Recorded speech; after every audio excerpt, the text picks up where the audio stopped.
Retour à Lourdes où se poursuit l'Assemblée plénière des évêques de France. Je suis en compagnie de Monseigneur Hippolyte Simon, archevêque de Clermont et vice-président de la Conférence des évêques de France. Bonjour Monseigneur. Bonjour. Ce matin, monsieur Barrot, Jacques Barrot, vice-président de la Commission européenne, est venu parler aux évêques.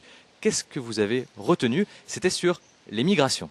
Alors il a développé 3 points, mais je ne peux pas les résumer en si peu de temps. Il a d'abord parlé de la manière dont le respect de l'immigration régulière appelle qu'on régule l'immigration irrégulière pour ne pas qu'elle compromette la première. Ensuite, il a parlé du respect du droit d'asile parce que c'est un devoir d'accueillir les gens qui sont menacés de mort là où ils sont.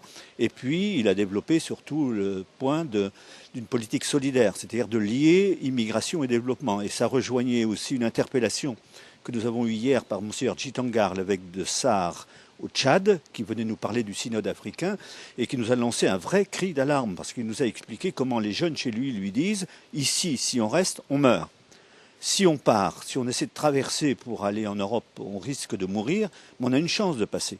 Donc comment faire pour aider ces pays à permettre à leurs jeunes de trouver un avenir chez eux? Parce qu'il ne faut pas oublier, et ça tous les évêques africains nous le disent, pour eux, l'immigration est d'abord un malheur, parce qu'ils perdent les éléments les plus dynamiques de leur pays. Donc il faut trouver le moyen de lier immigration et développement, et comment un séjour, par exemple en Europe, peut devenir un temps de formation pour des gens qui ensuite mettraient leurs compétences au service de leur pays. Et c'est l'intérêt aussi de nos pays d'avoir des gens qui soient bilingues après.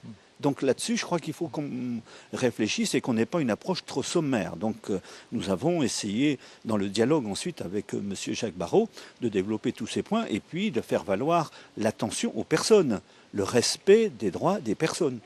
Est-ce que les évêques européens, à travers la Comessé, cette conférence épiscopale européenne, peut jouer un rôle sur ce terrain des migrations? Sur ce terrain comme sur d'autres, mais pour relayer ce que disent les églises dans les 27 pays de l'Union, mais aussi pour sensibiliser les églises et la société civile, parce que, attendez, il n'y a pas que les évêques, il y a aussi la société civile, c'est-à-dire les associations, et puis il n'y a pas que les chrétiens, mais les chrétiens sont engagés, et puis nous sommes engagés sur le terrain de l'œcuménisme, sur ce terrain-là aussi, parce que c'est un service que nous devons à toutes les personnes. Et puis ici, là vous avez derrière moi la grotte, il ne faut quand même pas oublier, il n'y avait pas de place pour eux à l'hôtellerie. Donc il ne faut pas que ceci s'applique unilatéralement. Il faut aussi s'en souvenir quand il s'agit des étrangers. Merci, Monseigneur Simon. Quant à nous, on se retrouve un peu plus tard pour faire un point sur ce qu'il se passe ici à Lourdes. À tout à l'heure.